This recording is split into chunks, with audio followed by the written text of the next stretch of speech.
मित्रांनो, निसर्गामध्ये अनेक प्रकारच्या वनस्पती असतात आणि विशेष म्हणजे ह्या प्रत्येक वनस्पती औषधी असतात, परंतु आपल्याला माहीत नसतं आणि त्याचा आयुर्वेदामध्ये वापर कसा करायचा हेही आपल्याला माहीत नसते. परंतु योग्य ज्ञानाशिवाय आपण आयुर्वेदाचा वापर करणे हे चुकीचं आहे. अशी रहस्यमयी वनस्पती आहे, तिचा जर योग्य वापर केला नाही तर ती विष सुद्धा ठरू शकते. आणि ती रहस्यमयी वनस्पती म्हणजेच सफेद धोत्रा. ही भगवान शंकराला अतिशय प्रिय आहे, पण आयुर्वेदात अत्यंत सावधपणे वापरली जाते. नमस्कार मित्रांनो, मी सुनीता आणि तुम्ही पाहत आहात आयुर्वेद विथ सुनीता ऑफिशियल हे चॅनल. चला तर मग आपण जाणून घेऊया सफेद धोत्रा म्हणजे काय, त्याचा वापर काय करायचा किंवा नाही, कसा करायचा, कशासाठी, त्याचं पूर्ण हिस्ट्री आपण बघू. तर सफेद धोत्रा म्हणजे हे धोत्रा मेटल ही एक औषधी वनस्पती आहे. मराठीमध्ये या वनस्पतीला धोत्रा म्हणतो आणि संस्कृतमध्ये याच वनस्पतीला धतूर म्हणतात आणि हिंदीमध्ये सफेद धोत्रा म्हणतात. आणि मित्रांनो, हा सफेद धोत्रा आहे तो आपण भगवान शंकराला वाहत असतो पूजामध्ये, कारण तो भगवान शंकराला खूप प्रिय आहे.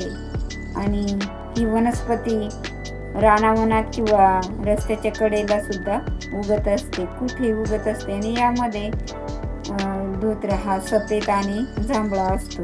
ती फुले स्पीकरच्या आकाराचे, म्हणजे पूर्वी जे भोंगे असायचे ते त्याच्या आकाराचे, म्हणजेच घंटीच्या आकाराचे. आणि फळ एकदम असं काटेरी असतो, हिरव्या कलरचा आणि पानाच्या आकाराचं फळ असतं, कोरोनात असतं तो. आणि हे फळ सुद्धा आपण शंकराला अर्पण करत असतो. आणि याचा वापर आयुर्वेदामध्ये सुद्धा धोत्र्याचा वापर करण्यात आलेला आहे, परंतु त्याचा वापर करण्या अगोदर ते खूप त्याचं ज्ञान जाणून घेणं खूप गरजेचं आहे. कारण आयुर्वेदामध्ये कोणतीही गोष्टी वापर करताना अगोदर आपण डॉक्टरचा सल्ला घेतला पाहिजे, त्याशिवाय आपण कोणताही प्रयोग करू नये. अडचण नाही, परंतु ही एक विषारी वनस्पती आहे म्हणून आपण डॉक्टरांच्या सल्ल्यानेच आयुर्वेदामध्ये याचा वापर करावा. मित्रांनो, धोत्र्यामध्ये एकदम शक्तिशाली घटक असतात आणि चुकीच्या प्रमाणात जर घेतला तो विषारी ठरू शकतो. आणि या धोत्र्याचा वापर आपण सांधेदुखीसाठी सुद्धा करू शकतो. जे धोत्र्याचे हे पान आहेत तर ते पानं तेल किंवा तूप लावून गरम करून घ्यायचं आणि तो लेप सांधेदुखीवरून लावायचा आणि बांधून घ्यायचा, म्हणजे बराचसा आराम मिळतो. तसेच त्वचारोग, म्हणजे काय जे त्वचारोग असतात तर त्यांना आपण बाहेरून याची पेस्ट लावू शकतो.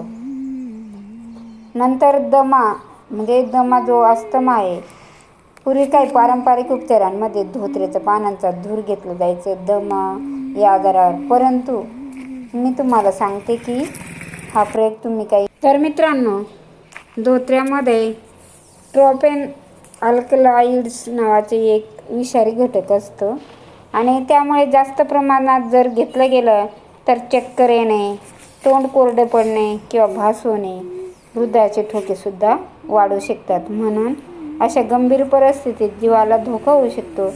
त्यामुळे सफेद धोत्रा हा वापर करताना तज्ज्ञांच्या सल्ल्याने किंवा डॉक्टरांच्या सल्ल्यानेच औषधी म्हणून वापर करा. शक्यतो त्वचा रोगाला वगैरे यासाठी तुम्ही वापर करू शकता, परंतु जर तोंडातून घ्यायचं असेल तर तुमच्या मताने काही प्रयोग करू नका, डॉक्टरांच्या सल्ल्यानेच करता येऊ शकतो.